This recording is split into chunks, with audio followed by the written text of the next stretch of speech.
नमस्कार, मैं हूं अनुराग चड्ढा। इनसाइड विद अनुराग में आपका स्वागत है।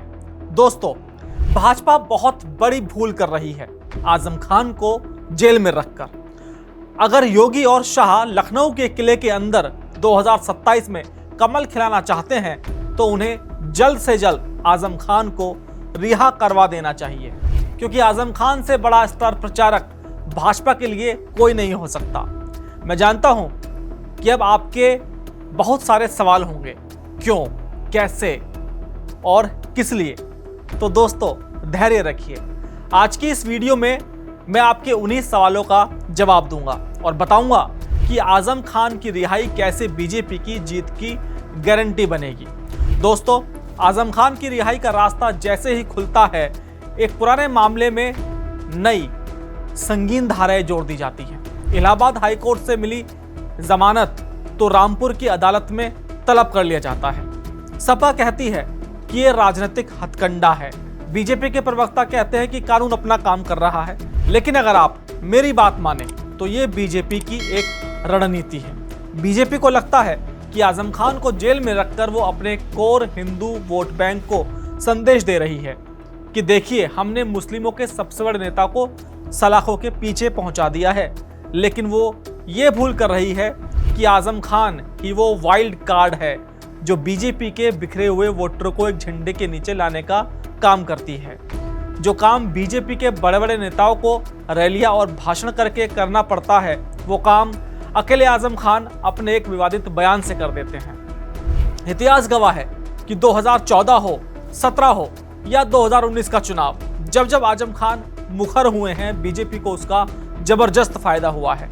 उनके बयानों ने मुस्लिम वोटों को सपा से भले ही दूर ना किया हो, लेकिन जो हिंदू वोटर विकास, महंगाई, जातिवाद या दूसरे मुद्दे पर सोच रहा होता है, वो आजम खान के बयानों को सुनते ही असुरक्षित महसूस करता है और सुरक्षा के नाम पर, धर्म के नाम पर, राष्ट्रवाद के नाम पर सीधा बीजेपी को वोट दे आता है।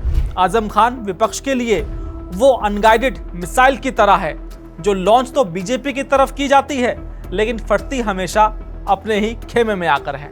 2014 के चुनाव प्रचार के दौरान जब आजम खान ने कहा था कि करगिल की पहाड़ियों को फतह करने वाले हिंदू सैनिक नहीं बल्कि मुस्लिम सैनिक थे, इस एक बयान ने पूरे देश भर में, खासतौर पर उत्तर भारत में एक ऐसी बहस छेड़ दी जिसका सीधा फायदा बीजेपी को मिला। सेना को धर्म के चश्मे से देखने की कोशिश ने उन तमाम हिंदू वोटरों को नाराज कर दिया जो जात पात से उठकर राष्ट्रवाद के नाम पर वोट करते हैं।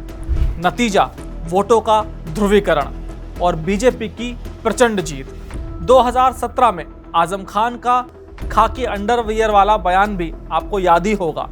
बीजेपी ने इस पूरे मामले को महिला अस्मिता से जोड़ दिया और सपा को महिला विरोधी पार्टी के तौर पर पेश किया। इसका सीधा असर यह हुआ कि महिला वोटरों का एक बड़ा शेयर या हिस्सा कहें, जो शायद जाति या स्थानीय मुद्दों पर वोट करता, वो सुरक्षा और सम्मान के नाम पर बीजेपी के पाले में चला गया। ये सिर्फ कुछ उदाहरण हैं। आजम खान जब भी बोलते हैं वो सपा और कांग्रेस के लिए एक नई मुसीबत खड़ी कर देते हैं। अगर आपको अब भी मेरी बात पर यकीन नहीं आता तो याद कीजिए, 2024 के लोकसभा चुनाव में उत्तर प्रदेश में बीजेपी का प्रदर्शन उम्मीद के मुताबिक क्यों नहीं रहा। राम मंदिर की लहर के बावजूद बीजेपी अयोध्या तक की सीट हार गई। इसके कई कारण गिनाए जाते हैं। टिकट बंटवारे में गलती, स्थानीय मुद्दों की अनदेखी और अखिलेश यादव का सफल पीडीए फॉर्मूला। लेकिन एक और बड़ा फैक्टर था जिसे सभी ने अनदेखा कर दिया है, वो है आजम खान की गैर मौजूदगी। इस चुनाव में आजम खान जेल में थे, उनकी जुबान पर ताला लगा था। उत्तर प्रदेश के चुनाव अभियान में ध्रुवीकरण का वो तड़का पूरी तरह से गायब था जो आजम खान लगाते थे। कोई ऐसा बड़ा बयान नहीं आया जो हिंदू वोटरों को यह महसूस कराता कि उन्हें अपनी जाति और मतभेद भुलाकर एक दुश्मन के खिलाफ एकजुट होना है। नतीजा, हिंदू वोट बैंक जो आजम खान के बयानों पर एकजुट हो जाता था, वो इस बार बिखर गया, टूट गया। ब्राह्मण, जाट, गुर्जर और अन्य पिछड़ी जातियां अपने अपने स्थानीय मुद्दों और समीकरणों के हिसाब से वोट करने लगी। अगर आजम खान बाहर होते और उन्होंने सिर्फ 2-4 बयान दिए होते तो आप यकीन मानिए अयोध्या से लेकर पश्चिमी यूपी तक माहौल दूसरा होता। तब चुनाव पासी बनाम ब्राह्मण नहीं बल्कि सीधा हिंदू बनाम विपक्ष हो जाता, जो बीजेपी का सबसे पसंदीदा माहौल होता है। और इसका दूसरा पहलू देखिए, आजम खान का बाहर आना सिर्फ बीजेपी के लिए फायदेमंद नहीं बल्कि अखिलेश यादव के पीडीए फॉर्मूले के लिए सबसे बड़ा खतरा है। अखिलेश यादव की नई रणनीति पीडीए यानी पिछड़ों, दलितों और अल्पसंख्यकों को जोड़ने की है। यह एक समावेशी फॉर्मूला है जो सपा को सिर्फ मुस्लिम यादव की पार्टी की छवि से बाहर निकालने की कोशिश है। लेकिन आजम खान का व्यक्तित्व और उनकी राजनीति इस फॉर्मूले के ठीक विपरीत है। आजम खान जब भी बोलते हैं वो सिर्फ ए यानी अल्पसंख्यक की राजनीति करते दिखते हैं। उनकी कट्टर छवि और बयानों से पिछड़ा और दलित का एक बड़ा वर्ग जो है तो हिंदू ही है वो असहज हो जाता है। उसे लगता है कि सपा का मतलब सिर्फ एक समुदाय की राजनीति है। बीजेपी इसी मौके का फायदा उठाकर कहती है देखो सपा आएगी तो यही होगा, और इस तरह आजम खान अकेले ही अखिलेश के बनाए पूरे सामाजिक गठबंधन में दरार डाल देते।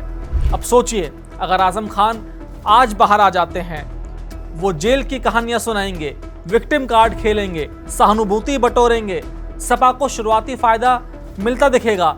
लेकिन आजम खान तो आखिर आजम खान ही ठहरे। वो ज्यादा देर तक चुप नहीं बैठ सकते। जैसे ही वो पहली प्रेस कॉन्फ्रेंस करेंगे, जैसे ही वो पहला विवादित बयान देंगे, सारा का सारा नैरेटिव बदल जाएगा। बीजेपी को फिर कुछ करने की जरूरत ही नहीं पड़ेगी। उन्हें बस आजम खान के क्लिप्स चलाने होंगे। उनके एक बयान से अखिलेश यादव और राहुल गांधी दोनों बैकफुट पर आ जाएंगे। वो ना निगल पाएंगे ना उगल पाएंगे। तो कुल मिलाकर कहानी ये है कि जिस आजम खान को बीजेपी अपना सबसे बड़ा राजनीतिक शत्रु मानकर जेल की सलाखों के पीछे रखना चाहती है, वही आजम खान बाहर रहकर उसके लिए सबसे फायदेमंद साबित हो सकते हैं।